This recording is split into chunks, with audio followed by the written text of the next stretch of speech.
Prologue. Introduction. Virgil Kane is my name, and I was born and raised right here in the bosom of the South. The year's 1890 now. A good quarter century since that infernal war and northern aggression ripped apart my state, my whole darn country, and destroyed more good lives than I care to count. I reckon it's high time I unspooled my yarn for y'all, laid it out straight as this old heart can recollect it. It's my life story, and how it got woven into God's grand tapestry, whether I wanted it that way or not. So gather round and listen close to a tale that shook me to the core and twisted my path like a lightning-struck oak. Got a bit of highfalutin and a heap of homespun, just like this Tennessee dirt where my roots run deeper than a well.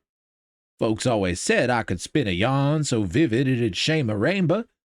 Mama swore I got that gift from Aunt Frances, bless her soul. Woman could make a trip to the outhouse sound like Odysseus sailing home for Ithaca. So settle in, friend. Let me walk you through the years, the good, the bad, and the downright ugly, all painted up with the colors of memory wrapped around a storyteller's heart. Back in the early 1860s, our little patch of Tennessee was flourishing in its own modest way.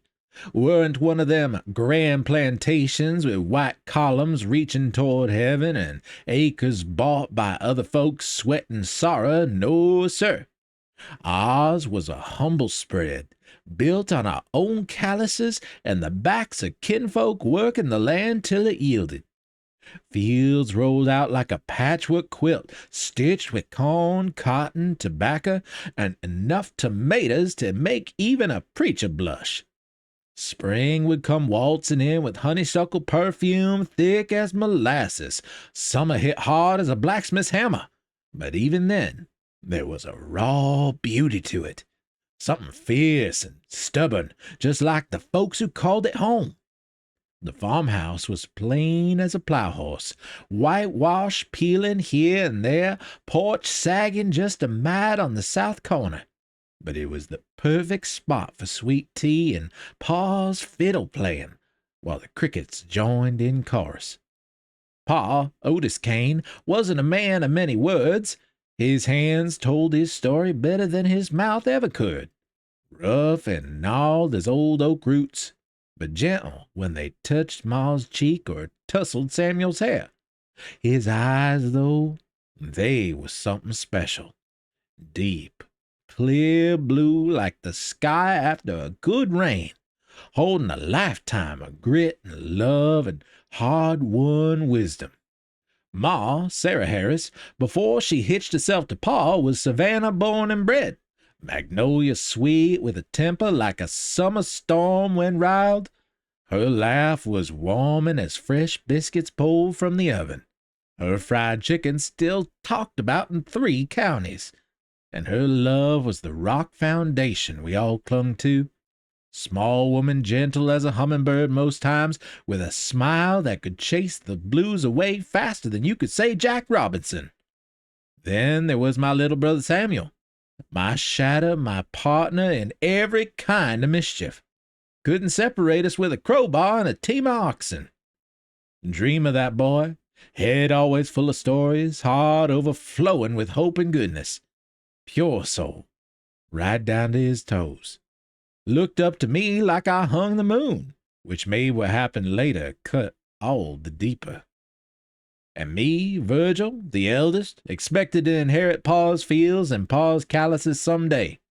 Had his sweat of the brow nature bred into me, but carried a sliver of Ma's wanderlust too, a hankering for something beyond them fence posts, though I couldn't rightly name what. Come winter, Ma and I would pack up and ride the train down to Savannah so she could visit her sister Frances.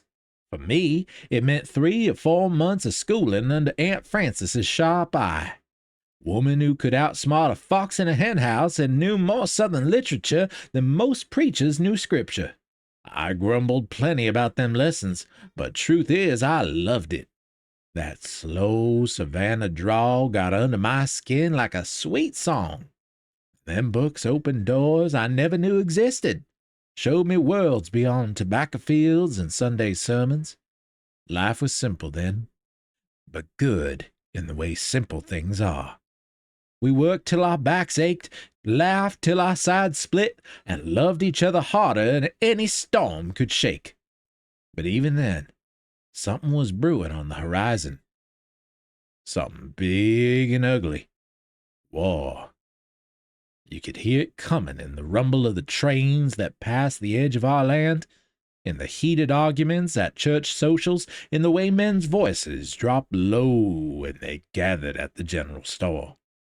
Like the ground itself was holding its breath, waiting for the storm to break loose and reshape everything we knew. That's the story I aim to tell. The one about a boy who rode away chasing glory and come limping home a man, scarred and half broke, only to find that grace was waiting on the other side of hell. About loss and finding, about the long road home, and about discovering that sometimes the promised land ain't where you thought it'd be. So pull up a chair. Coffee's hot, night's gentle, and I reckon I got a lifetime of living to pour out before the moon climbs too high in that Tennessee sky.